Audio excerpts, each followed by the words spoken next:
இது குறித்த கூடுதல் விவரங்களை நம்முடன் பகிர்வதற்காக அதிமுக முன்னாள் அமைச்சர் ஜெயக்குமார் இணைப்பில் இருக்கிறார். வணக்கம் சார். வணக்கம். இந்த எஸ்ஐஆர் மூலமா பாஜக வாக்கு திருட்டில் ஈடுபடுறாங்க. இதை தடுக்கிறதுக்கு மக்கள் எச்சரிக்கையோட இருக்கணும் அப்படின்னு சொல்லி திமுகவோட கூட்டணி கட்சிகள் எல்லாமே ஒரு குற்றச்சாட்டை கூறிட்டு வராங்க சார். இது குறித்து உங்களோட கருத்து என்ன சார்? 2002 இந்த எஸ்ஐஆர் என்று சொல்லக்கூடிய சிறப்பு திருத்தம் அன்னைக்கு பண்ணாங்க. அப்போ பிஜேபியோட டிஎம்கே தான் கூட்டணி இருந்துச்சு. அப்போ இதை எதிர்க்கல ஒரு விஷயம். அப்போ 49 லட்சம் டெத்து, ஷிப்டடு, டபுள் என்ட்ரி, விலாசம் தெரியாதவங்க இவங்க எல்லாம் அந்த ஓட்டர் லிஸ்ட் எடுத்து அந்த ஓட்டர் லிஸ்ட் பதிவு பண்ண ஓட்டர் லிஸ்ட் டிராஃப்ட் இது பப்ளிஷ் பண்ணாங்க. ஆனா ஒவ்வொரு 10 ஆண்டும் பண்ணும்போது அது பண்ணல. இப்போ நாங்களும் எங்க கட்சி சார்பா பொதுவா இந்த எலெக்ஷன் கமிஷன் மீட்டிங்க்கு நாங்க ஏதாவது தேர்தல் ஆணையம் நடத்துற, மாநில தேர்தல் ஆணையம் நடத்துறது சரி, அது மத்திய தேர்தல் ஆணையம் நடத்துற மீட்டிங்லயும் நாங்க வலியுறுத்து ஒவ்வொரு 10 வருஷம் நடத்தல நீங்க அதே நேரத்துல டெத்து, ஷிப்டடு, டப்டெட்ரி, அதே போல விலாசமே தெரியாதவங்க வீட்டே இருக்க மாட்டாங்க, அவங்க வீட்டுல இருக்கு, இதை எடுக்க மாட்டேன்றீங்க. அது பல முறை கரடி கத்துனா கூட உங்க காதை கேட்க மாட்டேங்குது அப்படின்னு சொல்லியிருந்தோம். உதாரணத்துக்கு இப்போ நம்ம சென்னை மாவட்டம் 16 தொகுதி எடுத்தோம். ஒவ்வொரு தொகுதியிலும் பார்த்தீங்கன்னா 15%, அதாவது இறந்தவங்க, குடிபெயர்ந்தவங்க எங்க இருக்குன்னு தெரியாது. அது மட்டும் இல்லாம அவங்க பொதுவா பார்த்தீங்கன்னா அந்த இது இருக்கும், இது 2 ஓட்டெல்லாம் வச்சிருப்பாங்க. இது இப்போ ஒரு 1000 ஓட்டு டிவிகா நகர் மட்டுமே நான் சொல்றேன். 1700 ஓட்டு 10 பூத்துல, அதாவது 10 பாகத்துல 1700 ஓட்டு இறந்தவங்க, குடிபெயர்ந்தவங்க, அது மட்டும் இல்லாம இது ஷிப்டடு, அப்புறம் நிரந்தரமா விலாசம் இல்லாதவங்க, அப்படி 181 பூத்துலயே ஒட்டுமொத்தமா 10 பூத்தை எடுத்து பார்க்கும் போது 1700 ஓட்டுனா, அப்ப கிட்டத்தட்ட ஒரு ஒட்டுமொத்தமா 1,98,000 ஓட்டுல எப்படி இருந்தாலும் 25,000 ஓட்டு இது கண்டிப்பா இந்த மாதிரி இது இருக்கும். அதை இறந்தவங்க, குடிபெயர்ந்தவங்க, விலாசம் தெரியாதவங்க எல்லாம். அதே மாதிரி திருவிக்கா நகர்லயும் பார்த்தீங்கன்னா ஒரு 700 ஓட்டு இந்த கேட்டகரியில. இப்படி ஒவ்வொரு தொகுதியிலும் இருக்கும்போது இருக்கிறவங்களுக்கு அவங்க வாக்களிப்பது ஒரு ஜனநாயக கடமை. வாக்கு அவங்களுக்கு கொடுப்பது, வாக்கு உரிமை என்பது ஜனநாயக கடமை, அவங்களுக்கு கொடுக்கணும். ஆனா இறந்தவனுக்கு கூட பாத்தீங்கன்னா வாக்கு இருக்குன்னா அது எப்படி ஏற்க முடியாது?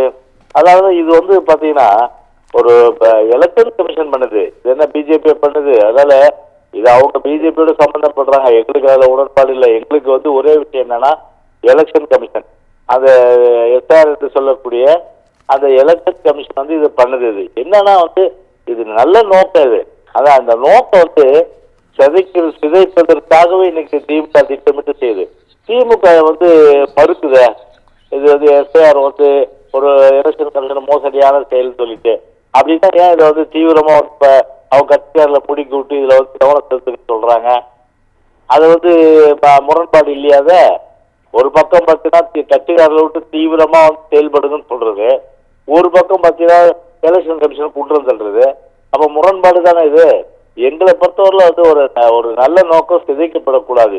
அதாவது உண்மையிலேயே பார்த்தீங்கன்னா வாக்களிக்கின்ற அந்த உரிமை இருக்கிறவங்களுக்கு தான் கொடுக்கணும், இறந்தவங்களுக்கு கொடுக்கக்கூடாது, எங்கேயோ விலாசம் தெரியாதமா கொடுக்க கூடாது. அது எங்களுக்கு மாறுபட்ட கருத்துல. அதனால ஒரு வெளிப்படைத்தன்மையோடு, ஒரு உண்மை தன்மையோடு வாக்காளர் பட்டியல் வரணுன்றதுதான் எங்களுடைய ஒட்டுமொத்த எண்ணம். அதனாலதான் நாங்க ஆதரிக்கிற மொழிய எங்களுக்கு இந்த கட்சி அந்த கட்சி கொண்டு வந்தது இல்லை. இது எலெக்ஷன் கமிஷன் கொண்டு வந்தது.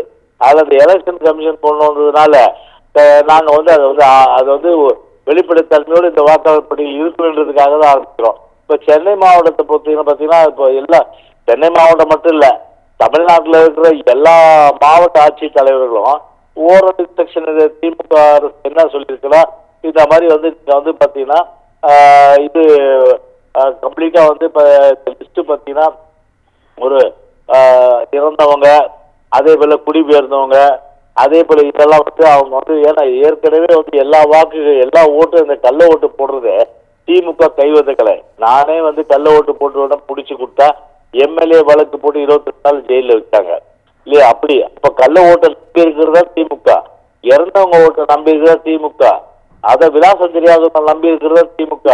அது மட்டும் 2 ஓட்டு இருக்கிறது 2 இடத்துலயும் போட சொல்லி கரெக்டா இந்த 4ல இருந்து 5 மணிக்கு இந்த ஆபரேஷன் வந்து திமுக பண்ணிடும். அதனால அவங்களுக்கு இப்ப கசக்குது.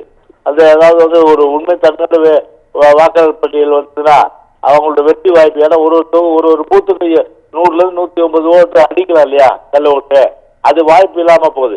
அதனாலதான் இது வந்து இன்ஸ்ட்ரக்ஷன் கொடுத்து எல்லாமே வந்து கட்சிக்காரங்க நீங்க வந்து ஃபார்ம்ஸ் வந்து நீங்க கொடுங்க, நீங்க அவங்க சொல்ற மாதிரி நீங்க கேளுங்க, அவங்க தான் வந்து ஃபார்ம்ஸ் கொடுக்கணும், ஃபார்ம்ஸ் வாங்கினோம்னா அப்புறம் பிஎல்ஓ எதுக்கு, அது எலெக்ஷன் கமிஷன் வந்து நேரடியாக தலையிட்டணும்.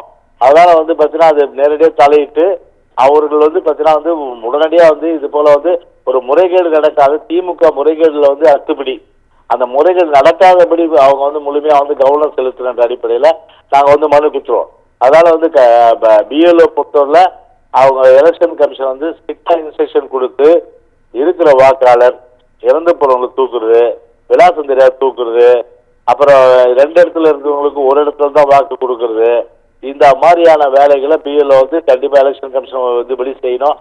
பல இடங்கள்ல பார்த்தீங்கன்னா இப்ப இருக்கிறது பார்த்தீங்கன்னா தேர்தலில் பொறுத்த ஆணையம் வந்து கட்டளை இட்டாலும் இம்ப்ளிமெண்ட் பண்றது யாருன்னா இந்த ஸ்டேட் ஆபீசர்ஸ் தான், அதாவது அரசு அதிகாரிகள்.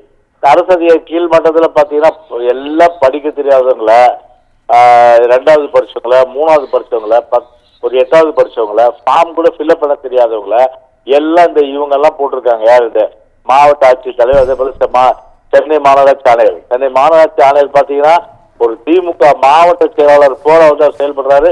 அதனால வந்து இன்னைக்கு சென்னையில் ஆர்ப்பாட்டம் நடத்துவது வந்து மழையின் காரணமா 20ஆம் தேதி ஒத்தி வைக்கப்பட்டிருக்கிறது, வியாழக்கிழமை.